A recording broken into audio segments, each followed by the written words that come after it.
Scottsbluff Public School District is in the works of selling its current district offices. KNEB.TV News starts right now.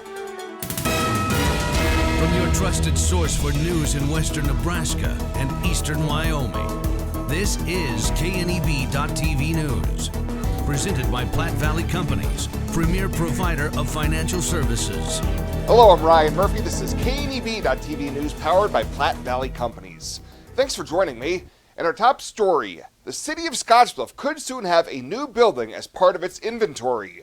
Earlier this month, the Scottsbluff Schools Board of Education agreed to sell their current administration building on First Avenue to the city for a price tag of $390,000.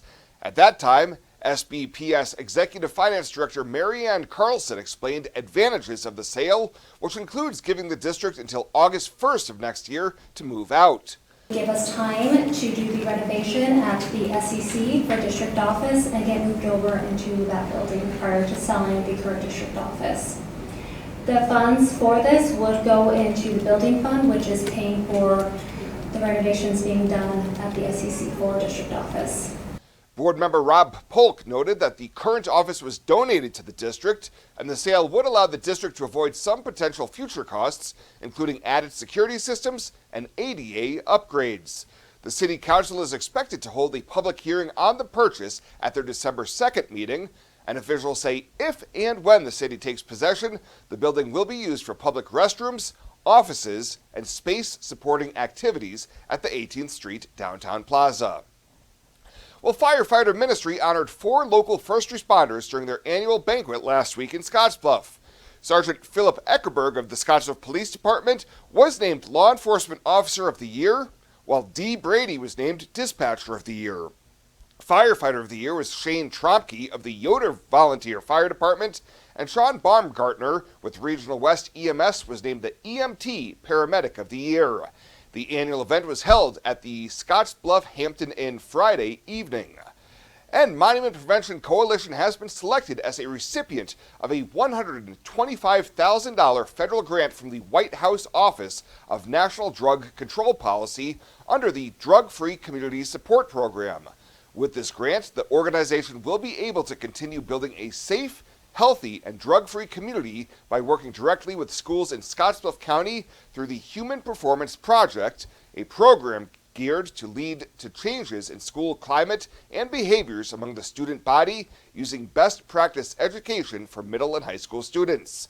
Lynette Richards, Executive Director of the Monument Prevention Coalition, says the grant will allow better collaboration with partners, including Region 1 Prevention, Doves, ESU 13, and Panhandle Partnership, to ensure a positive impact on our youth and community.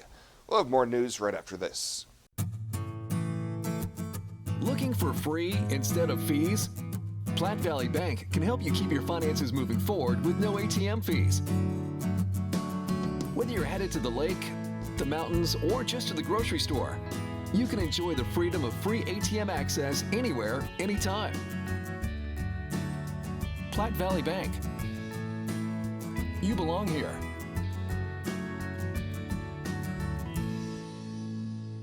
Life is crazy. Pain is stressful. How can anybody concentrate with these busy schedules? Now you can. This is Ben Moravec coming to you from Hydrozen, a float therapy business right here in Scottsbluff. I'm here today to let you know we now have memberships for $49 monthly. You can guarantee yourself at least 1 float per month. You know how floating keeps your muscles relaxed, your joints relieved, and your brain clear to think? Now you can float at a reduced rate each month. Inquire today at hydrozenfloat.com or call us at 308-63-FLOAT. Hydrozen. Unplug and recharge.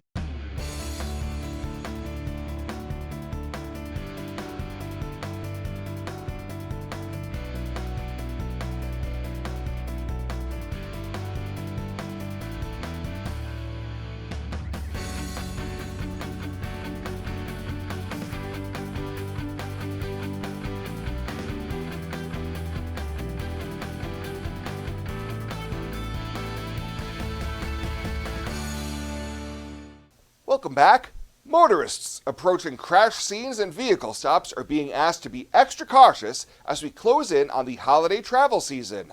Nebraska transportation officials and representatives of the State Patrol and local law enforcement joined Lieutenant Governor Joe Kelly in a news conference yesterday marking Crash Responder Safety Week and honoring emergency responders.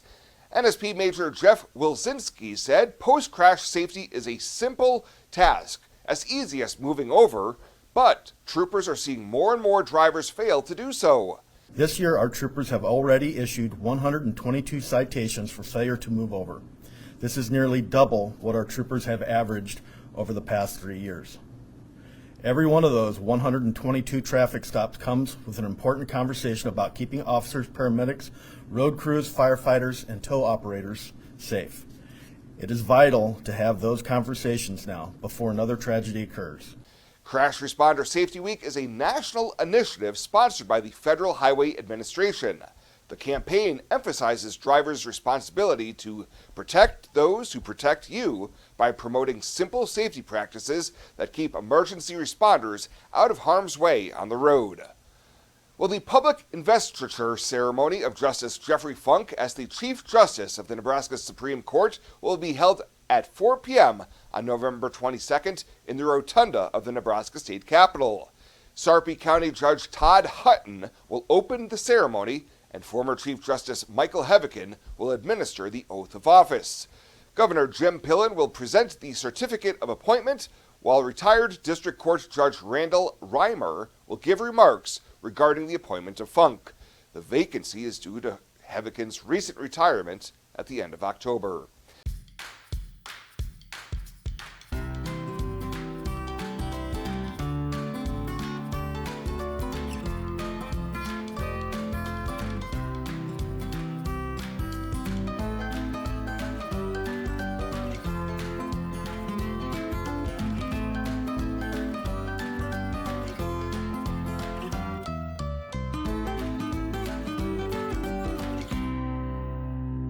I imagined retirement in a place where we could enjoy our golden years, where adventure and friendship are the only items on the schedule.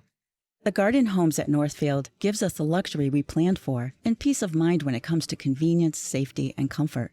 We never have to stop and think about the day-to-day upkeep. We love to explore abroad, but most importantly in our backyard. So much to do, so much to see. Here at Northfield, we get the protection of life care, incredible tax benefits, and secured rates for aging services. It's peaceful, knowing that if our needs change, we'll be taken care of. And most importantly, that our kids will never have to make any tough decisions. There never seemed to be enough time to do all the things we wanted. Now we get to focus our energy on enjoying what this community has to offer. At the Garden Homes, life is ours again. A place we had dreamed about. A chance to focus on us. Renewal by Andersen has done it again. Their incredible Black Friday event is back, and it's better than ever. But don't wait. Call and book today. Do not miss this one. You get 20% off every window, plus a Visa gift card for up to $2,000 right before Christmas. No money down, no interest, no payments for 18 months. Don't pay a dime until 2026. Call today. Act fast. This incredible offer only runs from November 15th through December 14th. Do not wait. Book your free estimate right now at rbawyoming.com.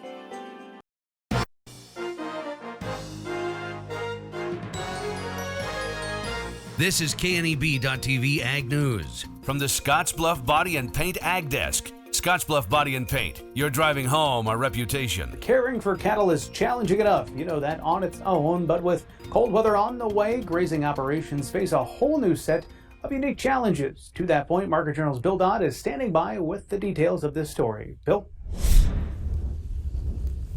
Winter weather is beginning to bear down on producers in the Midwest. Colder temperatures and snow-covered pastures are becoming less accommodating for livestock by the day.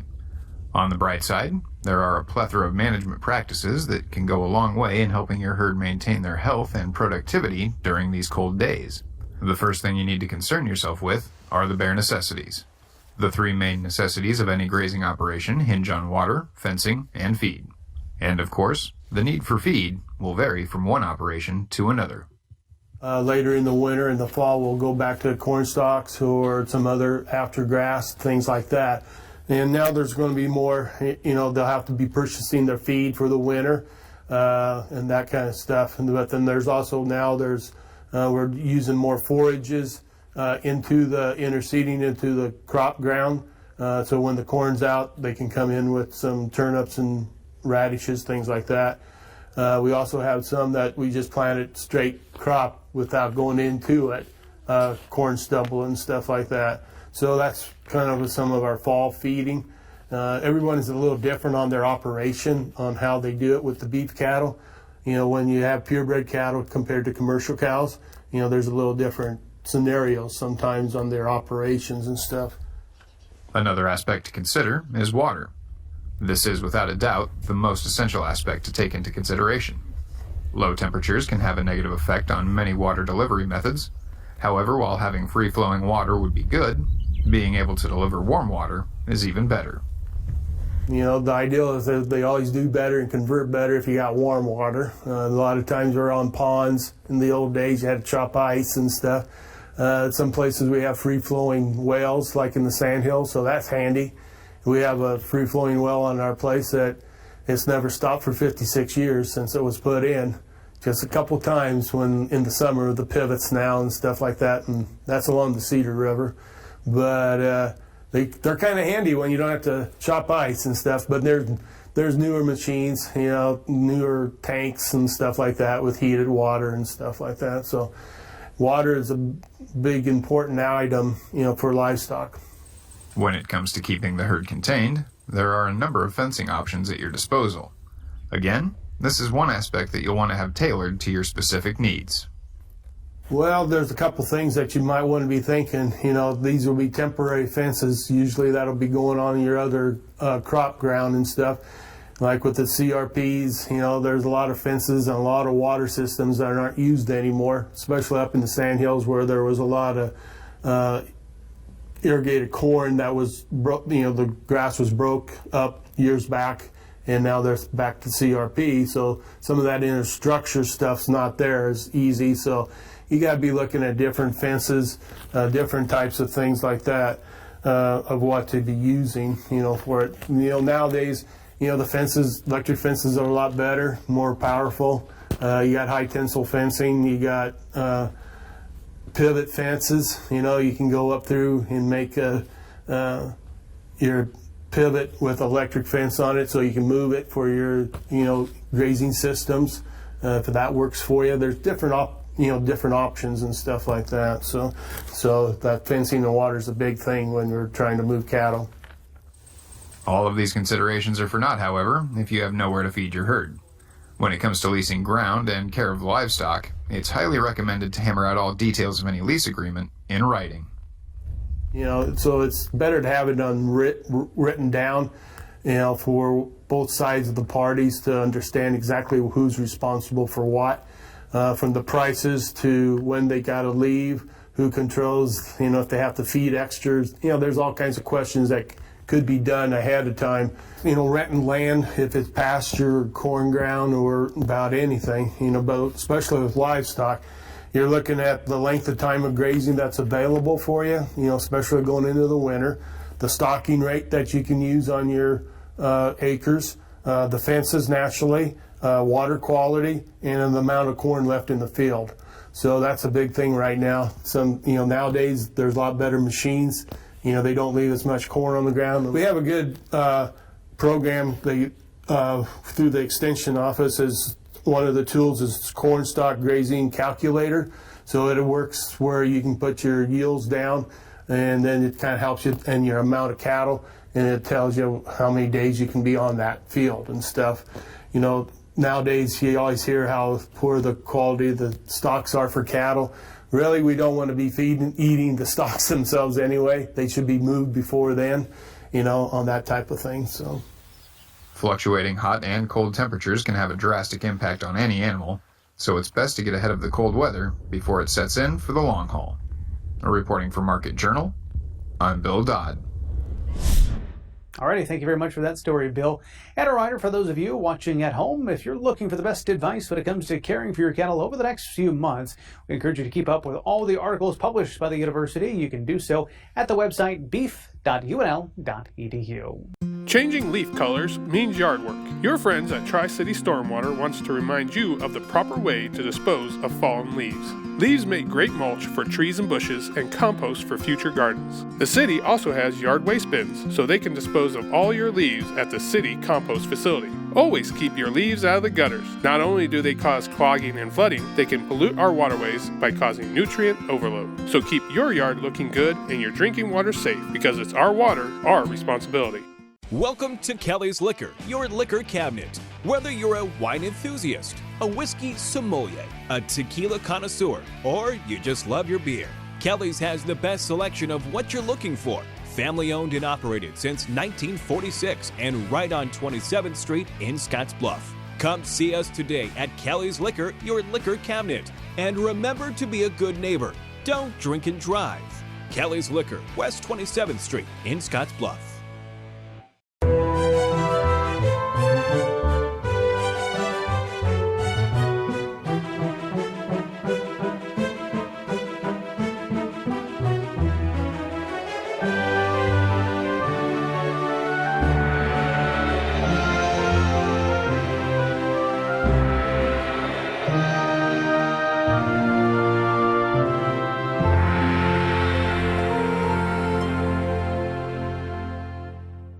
Let's take a look at your community calendar, brought to you by Riverstone Bank.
The community calendar is brought to you by Riverstone Bank.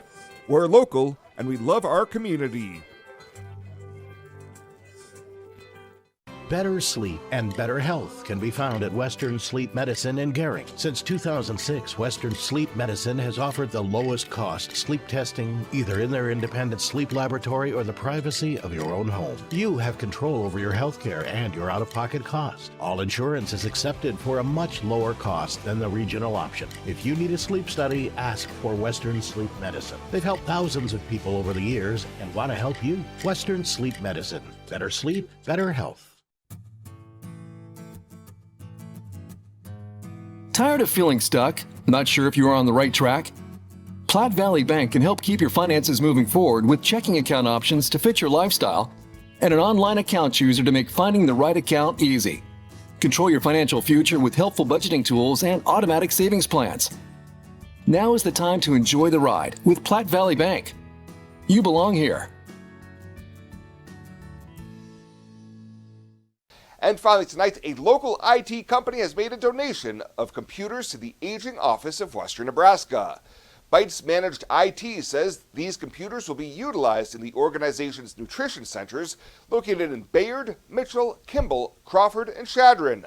The hope is the computers will enhance the Aging Office's ability to serve the community by streamlining operations and improve overall efficiency of those programs. Well, that does it for us this time. Thank you so much for tuning in. Stay safe out there. We'll see you here next time.